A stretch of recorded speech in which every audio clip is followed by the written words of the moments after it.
The lobby of the Aldridge Grand smelled like cedar and citrus, the kind of warm hush that hotels pay designers good money to manufacture. Tennessee limestone floors caught the amber light from the chandeliers overhead, and somewhere off to the east, a jazz trio worked through something slow and unhurried at the hotel bar. Darnell Whitfield stood at the front desk with his daughter asleep against his shoulder, her small arm looped around a stuffed elephant with one button eye hanging by a thread. It was past midnight. He had been driving for 2 hours longer than he should have, stuck behind a wreck on I-285 that had turned a 40-minute drive into something closer to a slow crawl through red brake lights and flashing hazards. All he wanted now was a bed for the two of them, and 8 hours of nothing. No conference calls, no mediation rooms, just quiet.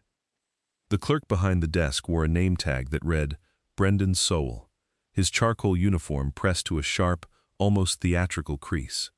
He looked Darnell over, the faded olive jacket, the worn New Balance sneakers, the sleeping child, the absence of any luggage that announced money or status, and something shifted behind his eyes.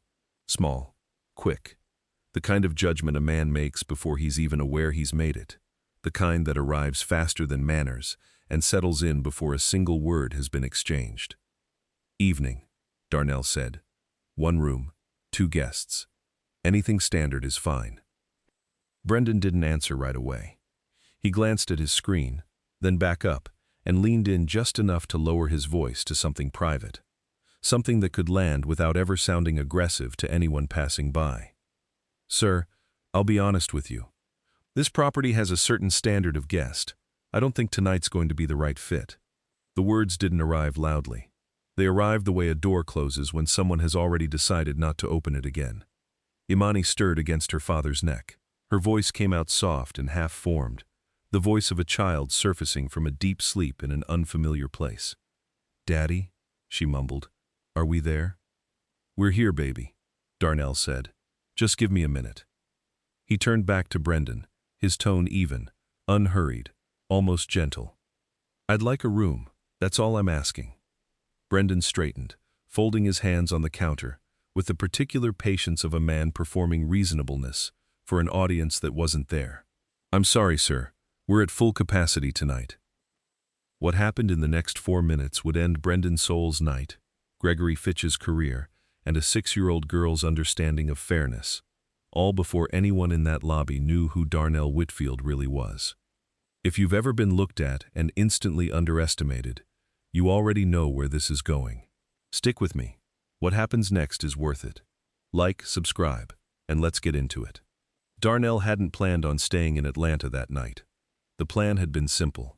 Drive straight home to Cascade Heights, get Imani into her own bed, sleep until the sun forced him up. But she had a pediatric appointment on the north side of the city at 8 in the morning, and crossing town twice on no sleep felt like the kind of risk a good father doesn't take, not when there was a perfectly reasonable alternative 2 exits away. So he'd made the call the way he made most calls, quietly, practically without ceremony.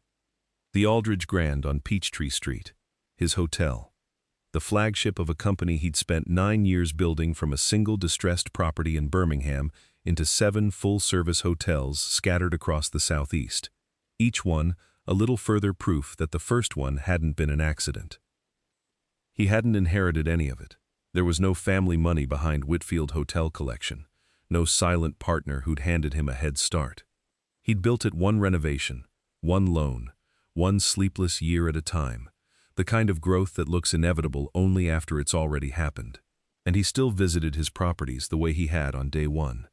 Unannounced, dressed in whatever he happened to be wearing that day, carrying nothing that announced who he was. No watch, no branded luggage, no name dropped at check-in. Just a man walking in off the street, indistinguishable from anyone else who might walk through those same doors at midnight. His operations director called the habit unnecessary. His attorneys called it a liability, something that exposed him to exactly the kind of risk he'd just walked into.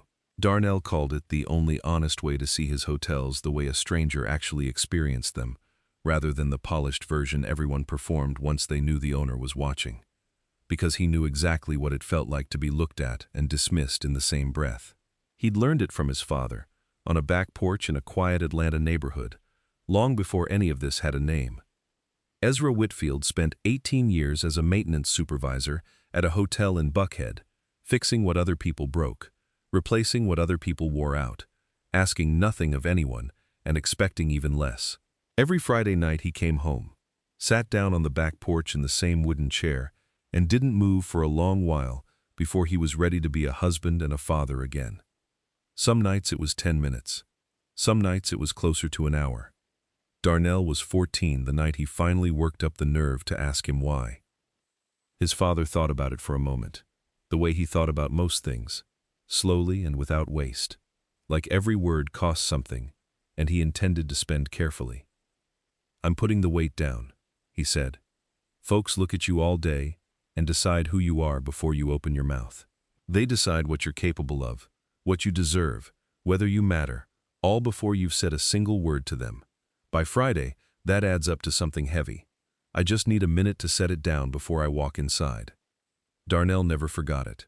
He carried that sentence through college, through his first failed business, through the year he nearly lost everything on the Birmingham property before it finally turned a profit. Every hotel he built afterward, every policy he wrote into the employee handbook, came from that one conversation on a back porch. He didn't build hotels to make money, although they made plenty of it eventually. He built them so that nobody who worked a front desk in one of his properties would ever make a guest carry that same weight his father carried home every Friday night of his working life. Tonight, in the lobby of his own flagship hotel, he was about to find out exactly how far that promise had actually traveled, and how easily it could be undone by one clerk on one late shift who had never once been told otherwise. He crossed the lobby floor he'd personally walked during the ribbon cutting 9 years earlier, the same floor where he'd stood in front of investors and contractors and told them all what this hotel would represent, carrying his sleeping daughter against his shoulder. The man at the desk had already decided who he was without asking a single question, without needing one. Brendan folded his hands on the counter again, settling into that same comfortable posture of a man who believed, sincerely, that he was being reasonable. "I'm sorry, sir. We're at full capacity tonight. There's a courtyard on 10th Street that might suit you better." Darnell said nothing. He simply waited, the way a man waits when he already knows what's coming next and wants to see if he's wrong. He wasn't. 4 minutes later, the revolving door turned, and a couple walked in. The man in a sport coat over an open collar, the woman carrying a handbag that cost more than most people's monthly car payment. They had no reservation either. Identical, in that one fact, to Darnell. But Brendan's whole posture changed before they'd said a word. His shoulders lifted. His smile arrived fast and without any visible effort at all. "Welcome to the Aldridge Grand. How can I take care of you tonight?" 5 minutes later, they had a key, a folder with the hotel's amenities printed on heavy cardstock, and a warm send-off toward the elevator, Brendan wishing them a pleasant stay like he meant every word of it. Darnell watched every second of it without moving, without raising his voice, without giving Brendan the satisfaction of a reaction. Then, calmly, he asked for a manager. The man who came out was named Gregory Fitch, mid-50s, gray at the temples, wearing his authority the way some men wear too much cologne, heavily, and in every direction, whether anyone asked for it or not. He hadn't come to listen. He'd clearly been briefed in the few minutes it took him to walk across the lobby, and he arrived already certain, his conclusion typed and signed, before he'd heard a single word from the man he was about to address. "Sir, my staff explained the situation. I'm going to ask you to move along. We've given you more than enough of our time tonight. Your staff just booked a walk-in couple while telling me there was no availability," Darnell said, his voice steady. "I'd like you to explain that." Gregory's jaw set, a small, involuntary tightening. "Our staff exercised discretion. That's within their professional authority, and I stand behind it completely." The word discretion sat in the air between them for a moment, and both men understood exactly what it meant, even if only one of them was willing to say so out loud. Darnell asked for his full name and title, and noted them without any visible reaction. Then he walked to a chair near the lobby windows and sat down, Imani still settled against him, Peanut's worn ear pressed against her cheek. He wasn't leaving. He hadn't even started. Gregory sent for security anyway. 2 guards, both broad-shouldered, both moving with the unbothered ease of men who had done this before, crossed the lobby floor and took up position on either side of his chair, close enough that their shadows fell across his knees. And that was the exact moment Imani opened her eyes fully. She looked at the guards, taking them in with no fear, only confusion. She looked at Gregory standing a few feet away. She looked at her father. "Why are you being mean to my daddy?" she asked, with no anger in it at all. Just a 6-year-old's plain, unguarded confusion at a thing that made no sense to her, the kind of question only a child could ask without flinching. The lobby went quiet in a way that had nothing to do with the late hour. Conversations at the bar trailed off mid-sentence. A man near the concierge desk lowered his phone without seeming to notice he'd done it. Gregory didn't answer her. He looked instead at a spot somewhere past Darnell's shoulder, his certainty, for the first time that night, beginning to show a hairline crack. Darnell reached into the pocket of his jacket and made a phone call. It lasted under a minute. He said 5 sentences, listened to whatever came back, and hung up without another word. 90 seconds later, the elevator behind them chimed open, and Gregory Fitch was about to learn exactly whose hotel he was standing in and exactly how much that single phone call was about to cost him. That's where I'll pause for now. The next part is where everything turns. If this story's pulled you in already, hit subscribe and turn on notifications so you don't miss it. And tell me in the comments, have you ever been judged the second you walked into a room? Let me know, and let's keep going. The elevator doors opened, and a woman stepped out first, moving across the lobby with the unhurried certainty of someone who already knew exactly what she was walking into, and exactly what she needed to do about it. 2 members of the executive team followed a step behind her, their faces carefully neutral. She crossed the floor in a straight line, her heels clicking against the limestone, and stopped directly in front of Darnell's chair. "Mr. Whitfield," she said, her voice formal, weighted with the understanding of exactly what this moment cost. "I am so sorry. This should never have happened." Her name was Carolyn Voss, president of operations for the entire Whitfield Hotel collection, and the moment she said his last name out loud, the temperature of the room changed in a way that didn't need explaining. She turned to face the front desk, and when she spoke again, it was loud enough for the whole lobby to hear, every word landing with deliberate weight. "This is Darnell Whitfield," she said. "He's the founder and sole owner of this hotel. He owns this building, this brand, and the contract that determines whether any of you have a job tomorrow morning." Brendan Soule's hand froze on the edge of the counter, his knuckles going pale against the dark walnut. Gregory Fitch stood motionless in the middle of the lobby floor, his expression that of a man watching his entire understanding of the evening collapse and rebuild itself into something he no longer recognized, something he had no good answer for. For a moment, nobody in that lobby moved. Somewhere behind the bar, a glass clinked against the counter and seemed, in the silence, impossibly loud. A guest near the elevators lowered her phone slowly, as though afraid the sound of the camera shutter might break whatever was happening. Darnell stood up slowly, Imani's small hand finding his without him having to ask, Peanut tucked securely under her other arm. He didn't raise his voice. He didn't need to. Everything about the way he spoke next carried the unhurried clarity of a man who had already decided what came next, and was simply allowing the room time to catch up. "You didn't know who I was," he said, looking directly at Gregory. "I need you to understand, that's exactly the point. Everything that happened tonight happened because of what I looked like when I walked through that door. Not because of anything I said, not because of anything I did. You did it in front of my daughter, and you did it inside the one building I built specifically, deliberately, so this would never happen to anybody who walked through it." Gregory opened his mouth to answer. Darnell kept going, his voice never once rising. "My father spent 18 years getting looked through by people who decided who he was before he ever said a word to them. He carried that home every Friday night of his working life. I built this company so nobody working a front desk in one of my hotels ever makes another human being carry that same weight.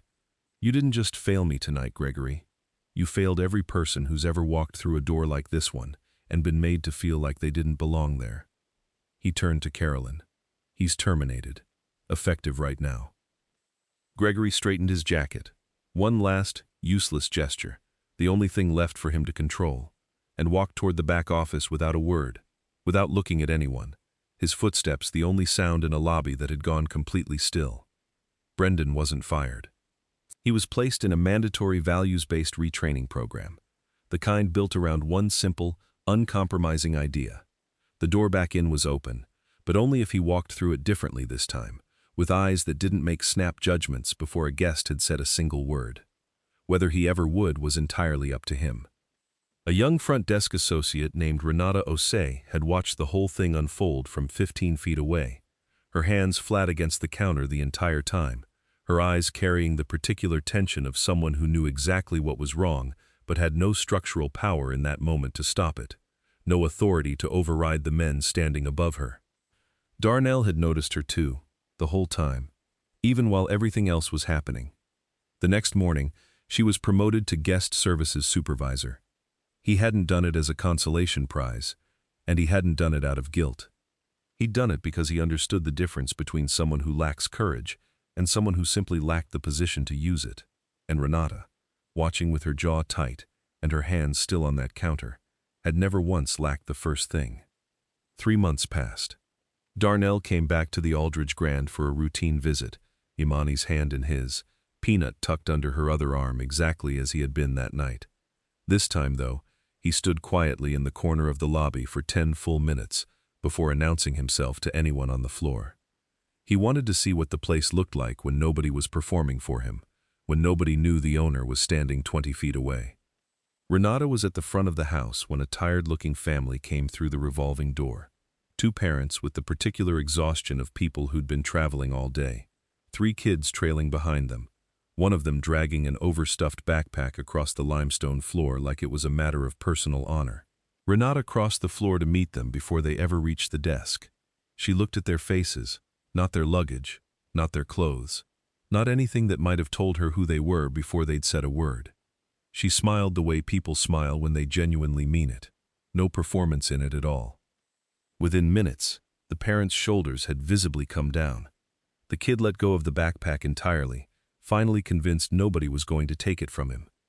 Imani watched the whole exchange from across the lobby, then looked up at her father. Is that what it's supposed to look like? Darnell watched the family settle in, watched the tired parents finally exhale, watched the lobby become exactly what he'd always meant for it to be, 9 years ago, when he'd stood on that same floor and made a promise to everyone watching. "Yeah, baby," he said. "That's exactly what it's supposed to look like." She nodded once, satisfied, and reached up to take his hand again, and they stood there together in the lobby he had built, watching it finally become, in some small, ordinary moment nobody else would ever know about, the thing he had always meant it to be. If you've ever walked into a room and felt someone decide who you were before you said a single word, you know this story isn't really about a hotel. It's about every door that's ever been quietly closed on someone who had every right to walk through it. Every assumption made in the 4 seconds before anyone bothers to ask a question. Darnell didn't get his apology because he raised his voice. He got it because the truth eventually finds its way to the surface. It just sometimes takes a phone call, a sleeping child's honest question, and a father who never forgot the weight his own father carried home on a Friday night decades earlier. If this story meant something to you, let me know in the comments. And if you want more stories like this one, subscribe and turn on notifications so you don't miss the next one.